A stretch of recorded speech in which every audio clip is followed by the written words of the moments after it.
Hey, what's going on, guys? Here with another edition of Buckeye-Film-Breakdown. I'm Coach Slate. As you can see, riding solo again tonight. My guy Jeremy's down for the count. I got some sickness that's going around, so he will be joining us again later on this week.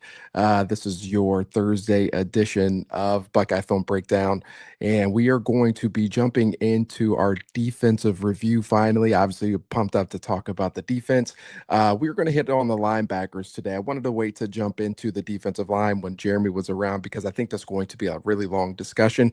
So I really wanted to touch base with him when we talk about the defensive line. So tonight we are going to hit on the linebackers. And I think the linebackers is going to be a fun debate and topic all spring long because obviously the NFL Combine's going on right now.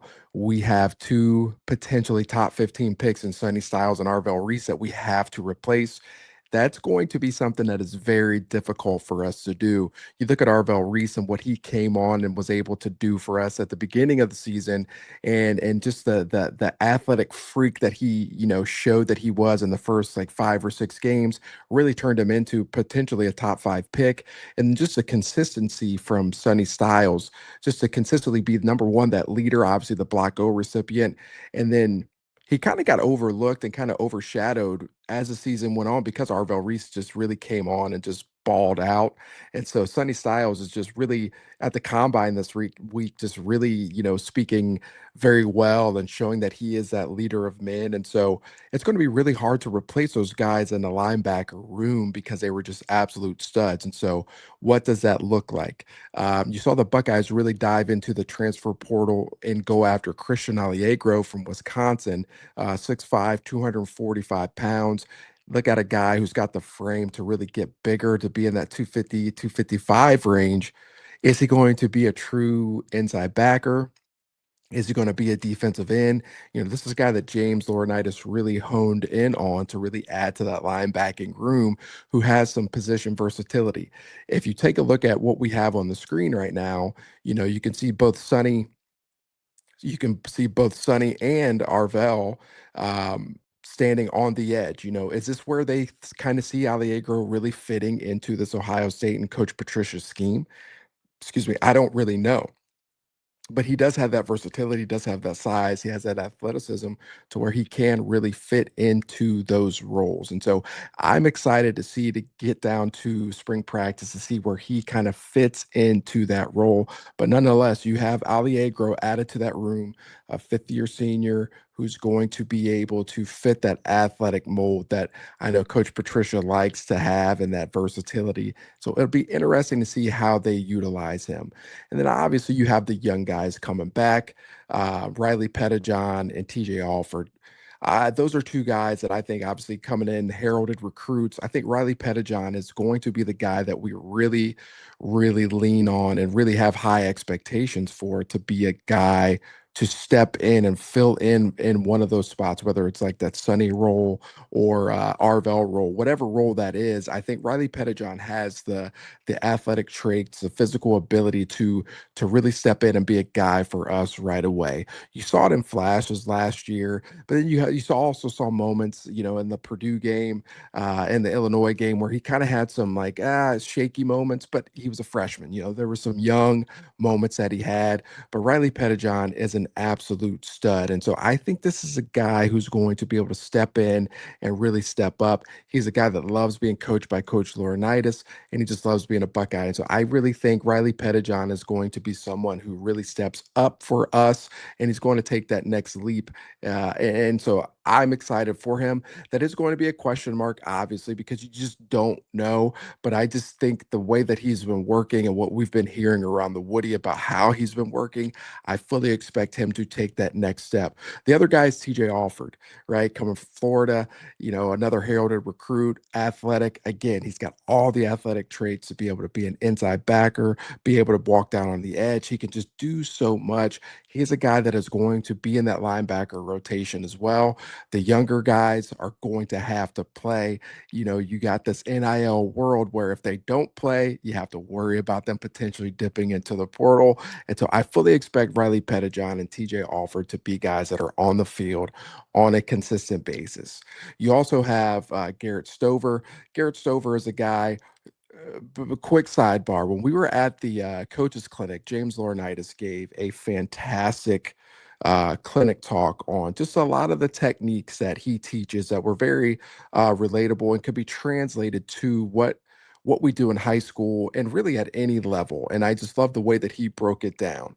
And in those film clips, one guy really stood out to me that I was very shocked with, and that was Garrett Stover. And the reason why I was shocked is because you don't really hear about him often. You know, he's undersized, came in as a safety, or he didn't come in as a safety, just came in, played safety in high school, but he was undersized. They moved him to linebacker. This is a guy who has like physical traits. He's athletic as crap. He's just had to get bigger as he's been there.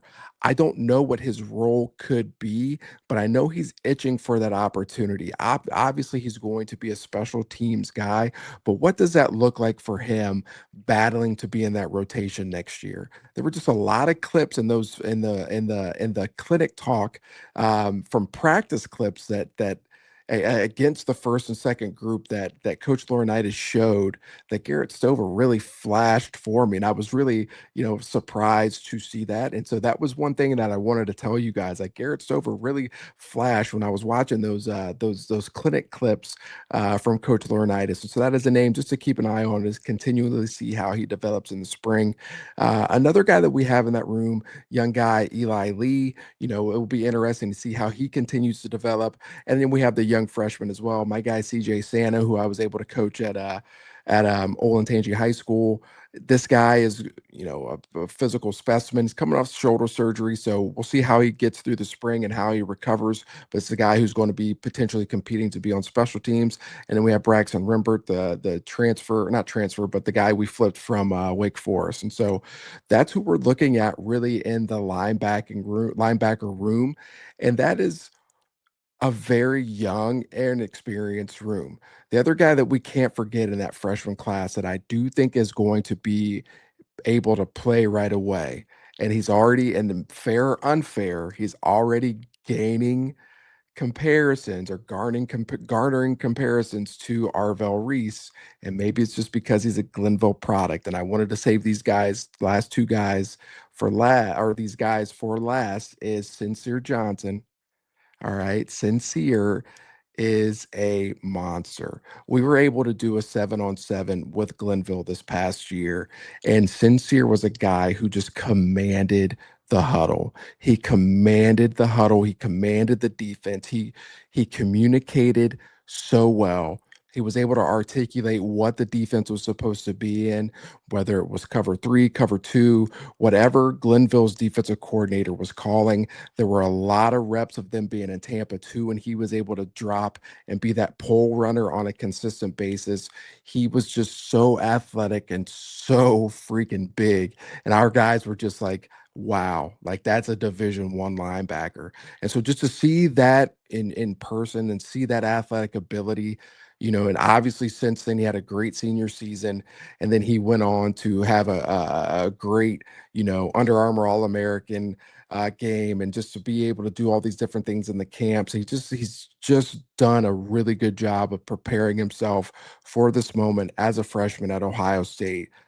Do I think he gets a crap ton of playing time? I'm not really sure, but I do think he finds his way into the rotation, kind of like Riley Pettijohn did as a freshman at Ohio State. And so Sincere Johnson is somebody who I think is going to be a player for us, and he's just got to come in and be ready to go. Because again, he just has that athletic ability that is just through the roof. He's big, he's physical, sideline to sideline. He's got pass rush ability. He is an elite blitzer. There's just so much that James Laurinaitis has to work with when it comes to Sincere.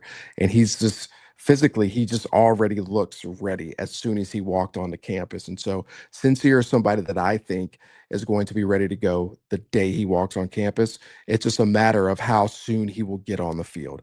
Now, the last guy I want to talk about, and that's who we're going to spend some time watching the film on, is Peyton Pierce.